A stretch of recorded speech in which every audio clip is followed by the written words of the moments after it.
2023년도 부활주일에 오신 여러분 주의 이름으로 환영합니다. 오늘 저는 부활의 시작 따라해 보실까요? 부활의 시작.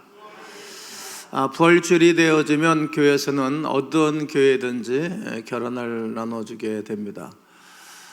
제가 예수님 믿은 지 꼭 45년이 됐는데 45년 동안 교회에서 결혼을 받았습니다. 또 결혼을 담임 목사를 22년 하면서 결혼을 수없이 나눠 드렸습니다.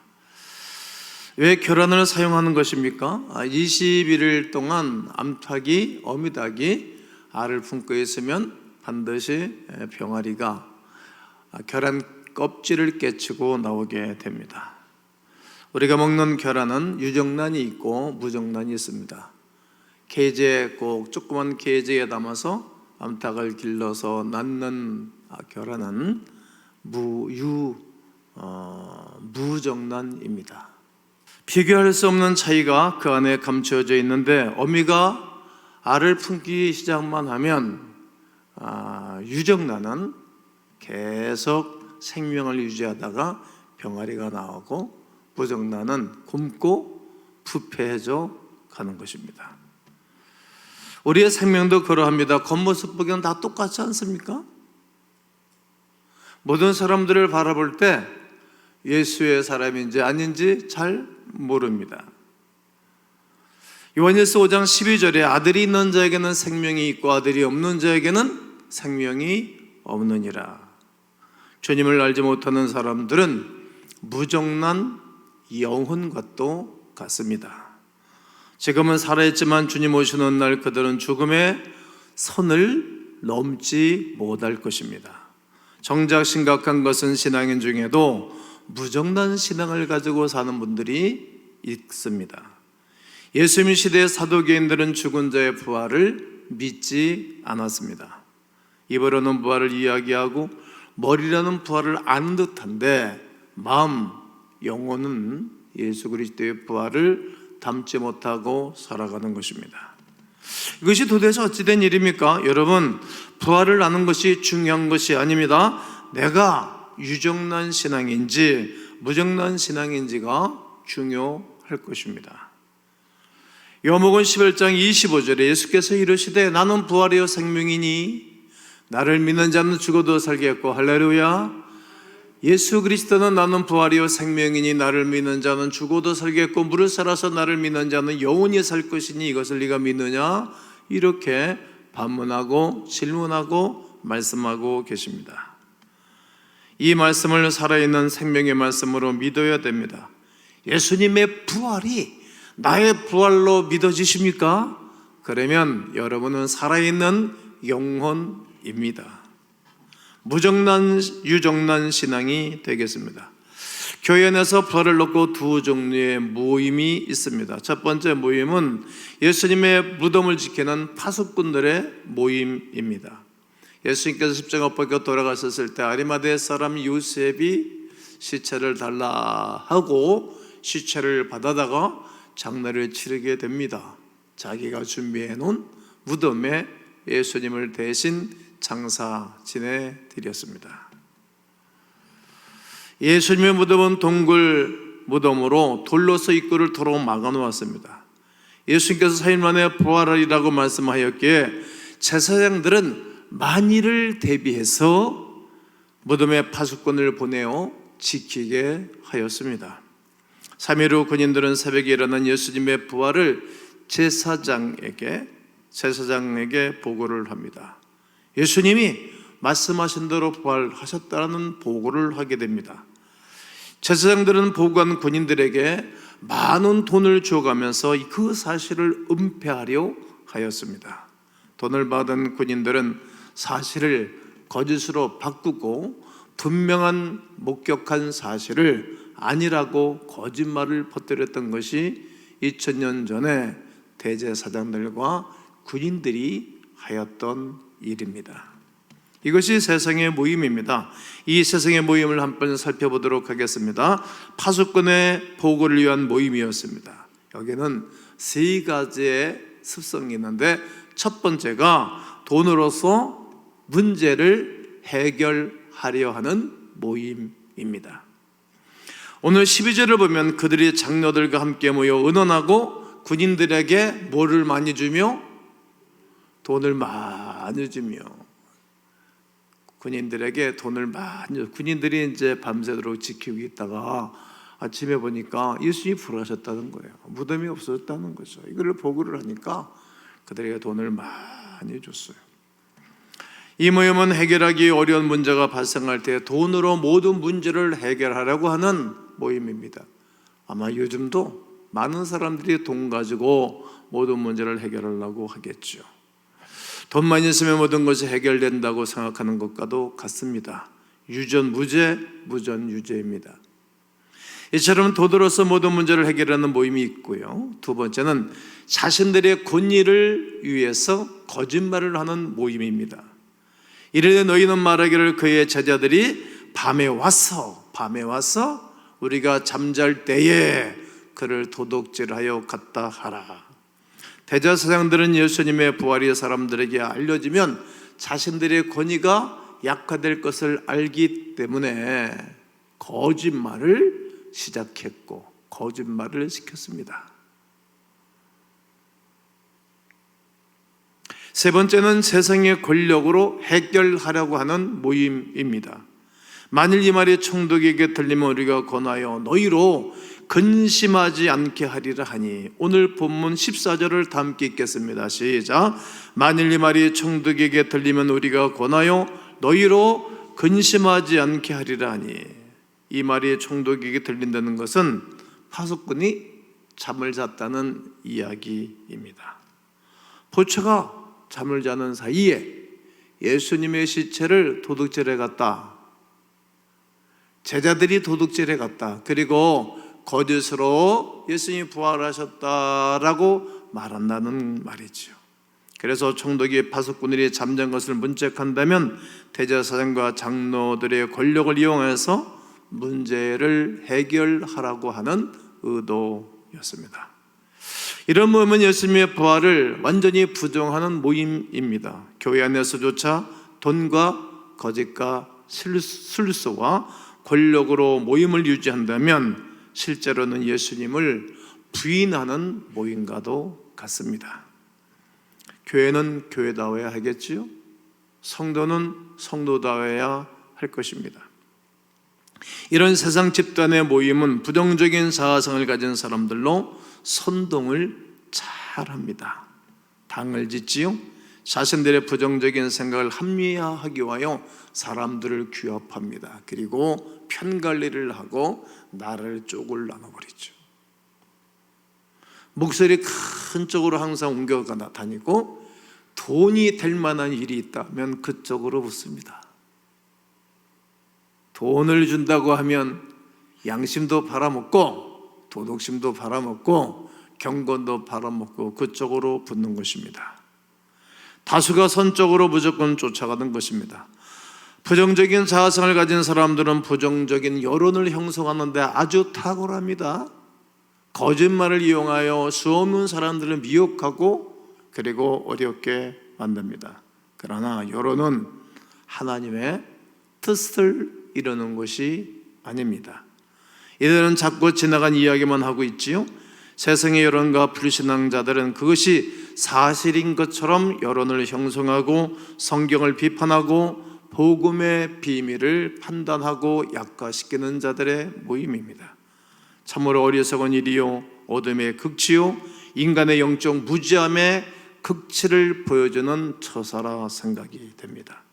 누가복음 8장 10절과 12절에 보면 이르시되 하나님 나라의 비밀을 아는 것이 너희에게는 허락되었으나 다른 사람에게는 비유로 하나니 이는 그들로 보아도 보지 못하고 들어도 깨닫지 못하게 하려 함이라.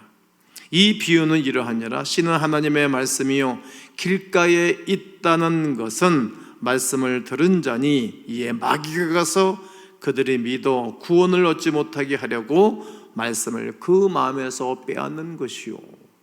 마귀가 그 마음에 가서 헝그렇게 하고 어둡게 해서 구원을 받지 못하도록 하는 것입니다. 하나님의 말씀이 뿌려지고 심겨졌지만 그 말씀을 뺏어가는 거예요. 뿌리가 내리거나 그 말씀이 자라지 못하게 해서 구원조차 흐릿하게 받지 못하도록 하는 마귀의 전략입니다. 그러나 사랑하는 성도 여러분, 아무리 사람들이 권력과 돈과 술수와 거짓으로 부활을 은폐한다 할지라도 예수 그리스도는 부활하셨습니다. 예수 그리스도는 다시 살아나셨습니다. 여러분, 부활하신 예수 그리스도를 믿으시지요? 영원한 천국과 지옥이 분명히 있는 것을 믿으시는 하나님의 사람들이기를 축복합니다. 단지 그들이 영적으로 어둠에 벌어요 영적 소경에 불과하다는 사실을 모를 뿐입니다. 하지만 예수 그리스도의 부활은 역사적인 사실이었습니다. 지금도 살아계셔서 우리를 돕고 우리 편에서 일해 주시고 내 안에서 성령의 탄식과 성령의 감동하심으로 도우시는 그리스도의 부활의 능력이 여러분 가운데 있기를 주의 이름으로 축복합니다. 두 번째는 제자들의 모임입니다. 예수님이 체포될 때 도망가고 모른다고 부인하는 제자들이 이제 예수님의 부활 소식을 듣고 한 사람 모여들었습니다. 마리아, 막달라 마리아, 다른 여인들의 말을 듣고 베드로가 예수님의 부활하신 무덤에 왔습니다. 그리고 부활의 주님을 만났습니다. 그들이 한 사람, 두 사람 모여들기 시작했습니다. 그리고 그들이 부활의 소식을 전하기 시작했습니다. 그것이 교회입니다. 저는 21살에 교회를 가서 부활의 소식을 듣고 그리고 교회 학교 선생을 하고 그리고 교회 학교 부장을 하고 중고등부 부장하고 청년회 부장하고 그리고 전도사를 하고 목사를 하면서 부활의 소식을 전하고 하면서 큰 때를 이룬 것입니다. 부활의 소식을 전하는 모임입니다.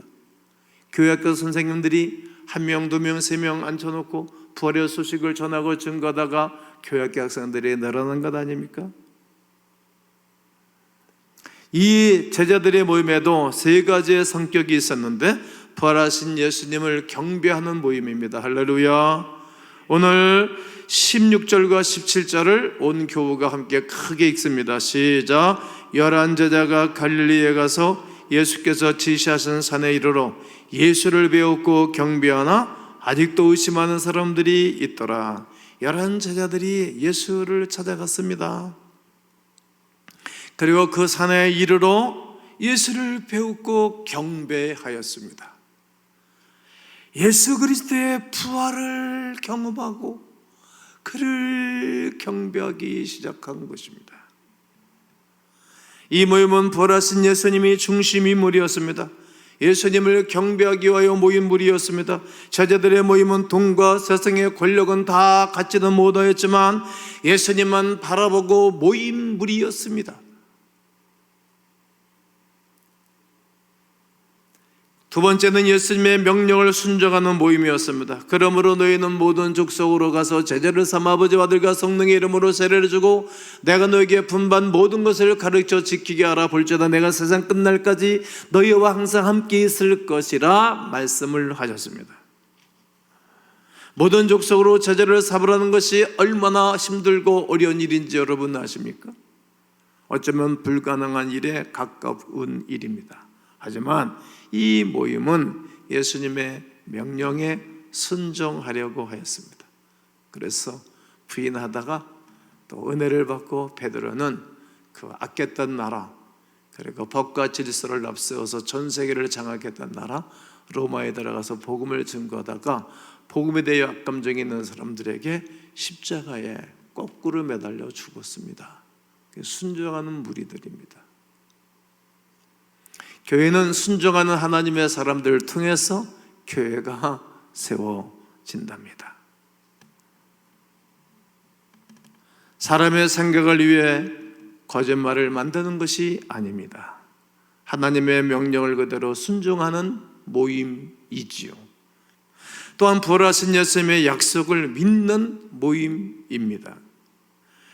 야, 세상 복음을 증거하라. 그리고 지키게 해라. 내가 세상 끝나는 날까지 너희와 항상 함께 있으리라는 약속을 믿는 무리들 말이지요.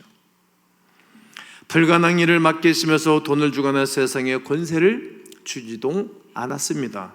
그렇지만 세상 끝날까지 함께 하시겠다는 약속을 굳게 믿었습니다. 예수님의 부활 때문에 두 모임이 생겼습니다. 그러나 이 두 모임은 전혀 다른 모임입니다. 한 모임은 부활의 예수님을 경배하고 부활의 예수님을 증거하고 부활의 예수님을 경배하는 모임이고, 한쪽 모임은 계속 그의 모임은 거짓이다, 거짓말을 하고 사람들에게 돈을 많이 줘가면서 거짓말을 세상에 퍼뜨리라고 하는 모임이라는 말입니다. 두 모임을 생각하면서 교회의 모습과 닮았다고 생각합니다. 부활 때문에 교회가 세워졌지만 세상 사람들이 오히려 부활을 부정하게 만드는 교회들도 있습니다. 부활의 소식을 증거하기 위하여 예수 그리스도의 사람으로 세워졌지만 그러나 오히려 부활의 소식이 증거되지 못하도록 방해하는 사람들도 있습니다. 그러기에 성도의 삶이 얼마나 귀중하고 소중한지 모릅니다.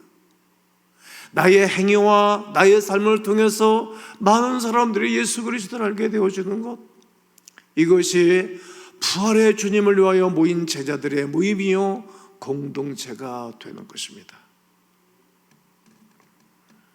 이 두 모임을 생각하면서 기독교인들과 닮았다라고 생각합니다. 예수님의 부활 신앙 때문에 신앙생활을 시작했지만 다른 사람이 도무지 부활의 예수님을 믿을 수 없도록 만드는 처사 말입니다. 우리 교회와 성도는 이런 잘못된 모임이 되지 않도록 기도하면서 부활의 주님을 증거하는 하나님의 거룩한 백성들이 되기를 주님의 이름으로 선포합니다. 간암 말기 판정을 받은 분이 계십니다.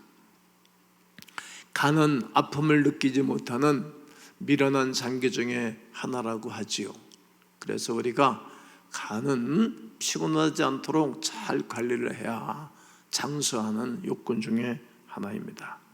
그래서 정기적으로 1년에 한 번, 2년에 한 번씩은 꼭 검진들을 여러분 받으시면 좋겠다 생각합니다. 수술을 하려고 검사를 했더니 아내도 안 맞고 아들도 안 맞고 딸도 맞지 않고 사이도 맞지가 않습니다. 다 검사를 해도 맞지 않더니 며느리가 맞는다는 거예요. 며느리가.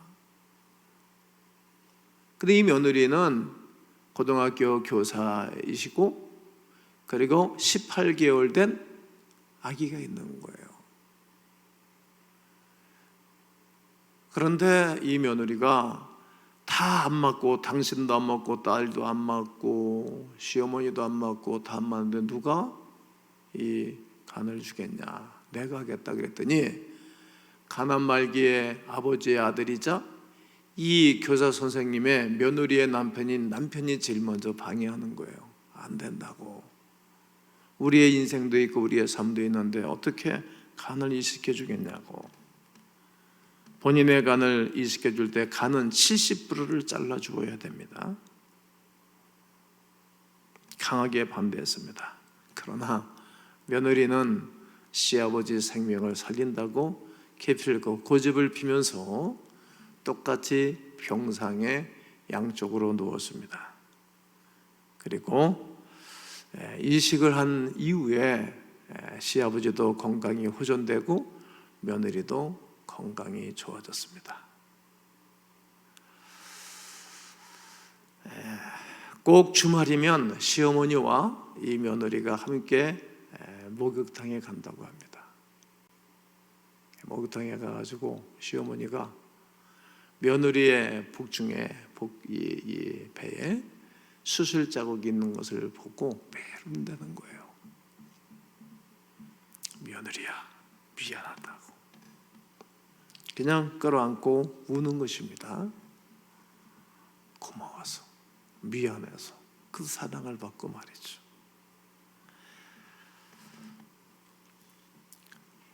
그의 신앙과 그 믿음 때문에 시아버지가 예수 믿지 않겠어요? 시어머니가 야단을 치겠어요? 혹시 수했다 할지라도 누가 뭐라 그러겠어요. 제39회 대통령상 포상자 중에 효행자로 선정된 분의 이야기입니다. 여러분, 교회 안에도 세상에도 두 개의 모임이 있습니다. 한 모임은 예수님의 무덤을 지키던 파수꾼의 모임입니다. 돈으로 문제를 해결하려고 하는 모임이고, 거짓말로 예수님의 부활을 부인하는 모임이며, 권력으로 예수님의 부활을 부인하는 모임입니다. 아무리 부정하고 비판하고 거짓으로 돈으로 권력으로 막아도 예수 그리스도는 변함없이 부활하셨습니다. 둘째 모임은 예수님 제자들의 모임입니다. 부활하신 예수님을 경배합니다. 부활하신 예수님의 명령에 순종합니다. 부활하신 예수님의 약속을 그들은 믿고 변함없이 복음을 전가하면서 2000년이 지나면서 여러분들에게 그 복음이 와 있고, 이 부족한 사람에게 와 있고, 교회에 와 있고, 대한민국 교회에 와 있습니다. 여러분, 부활이 예수님의 시작입니다. 예수님의 부활의 시작을 경험한 사람들은 또다시 시작을 하는 것입니다. 이 부활의 소식을 위해서 공동체를 만들고 교제하면서 또 다른 이들에게 복음을 전가하기 위한 복음적인 삶을 살아간다면 이것도 잘 되고 아멘, 저것도 잘 되고 아멘, 끊임없이 함께 하시는 거룩한 은혜가 여러분 모두에게 있게 되시기를 주님의 이름으로 축원합니다.